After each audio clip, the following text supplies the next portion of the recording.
Is it working? I think it is. Hey guys, it's Leo. And if you didn't know, I was at Pride this weekend and it was amazing. It was gorgeous. But unfortunately, my cell phone got stolen, so I have no cell phone right now to record my videos. And so I'm using my webcam, so the quality might not be the best.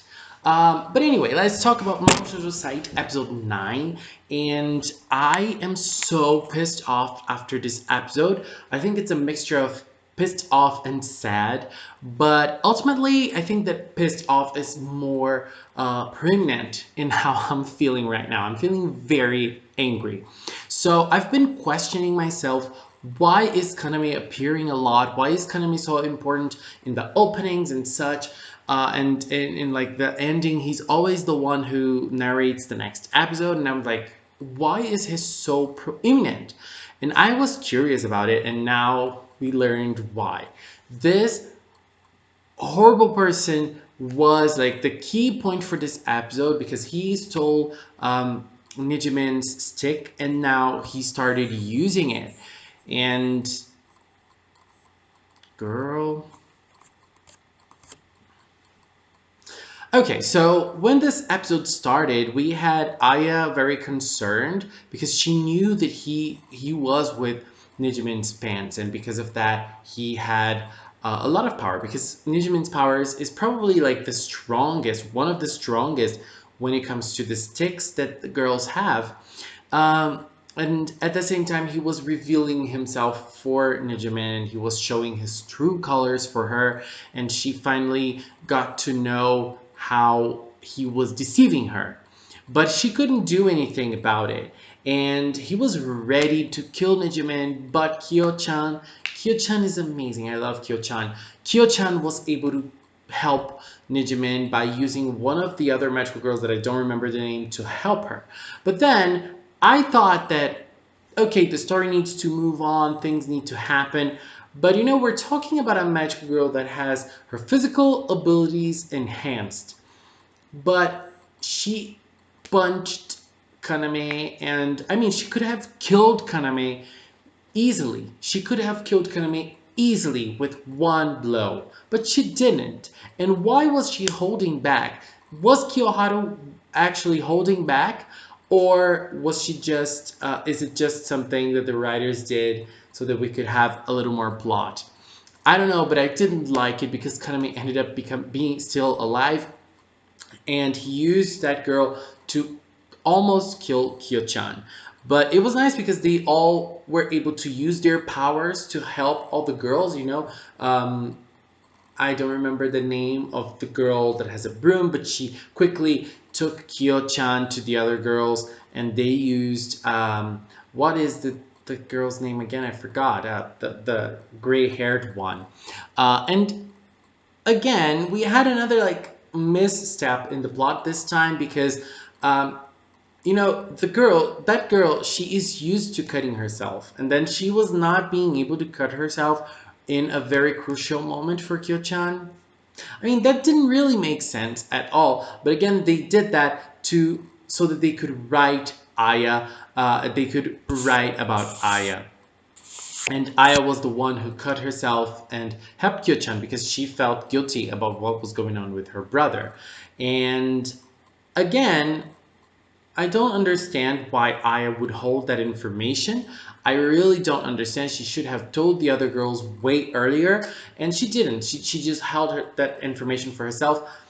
And Yatsumura-san, she really understood Aya, and she didn't really want for the other girls to get angry at her because she understood her. But I don't really understand Aya. I mean, she could have been thinking about her parents, but I think that she ultimately was afraid of doing something because that horrible monster is her brother.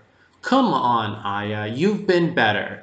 But then her brother appeared there, and we had a very tense moment. I thought that we were going to have like other girls dying, but actually it ended up being like a very intense moment. But at the same time, the girls were able to override him but the price of that was Nijimin's life.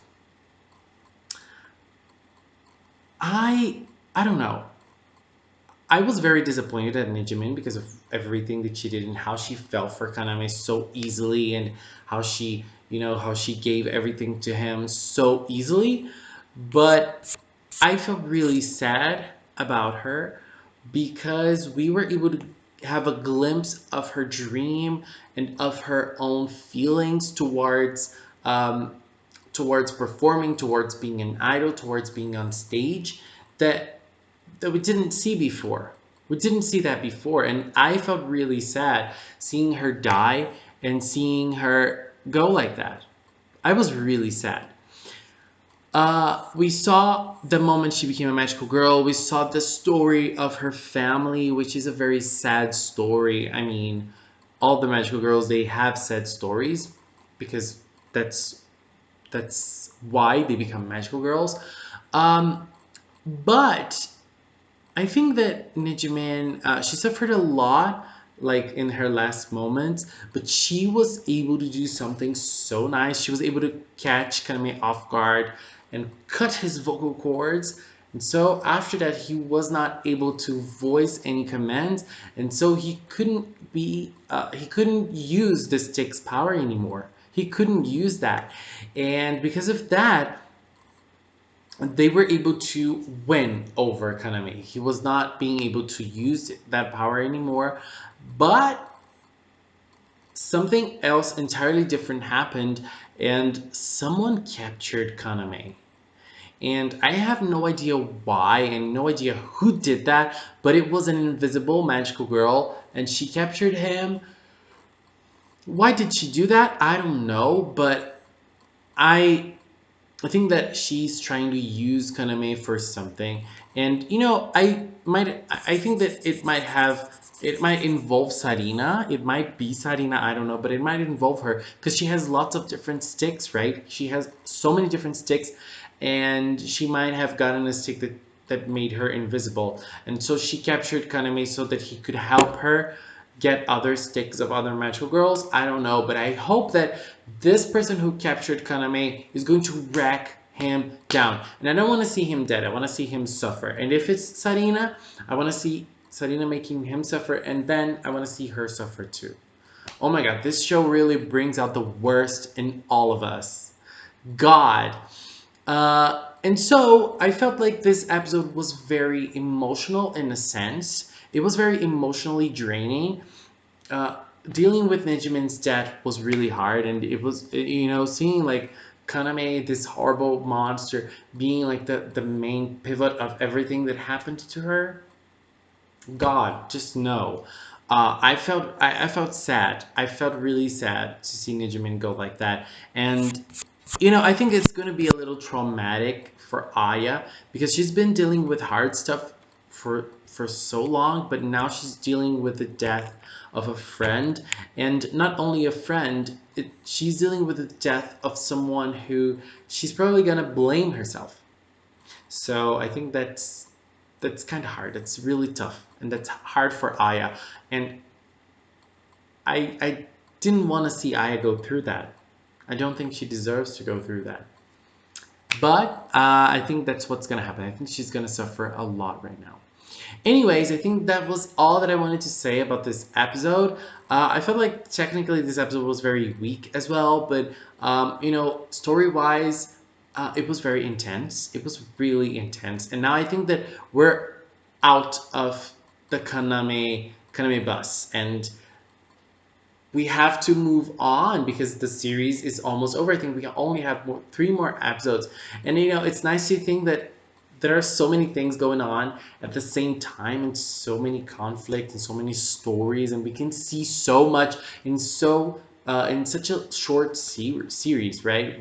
We've been into it in only 9 episodes, but we've seen so much happening, and that's very interesting. Anyways, that was my view on episode 9. Please leave a comment with yours. Thank you so much for watching, and until next time, bye bye.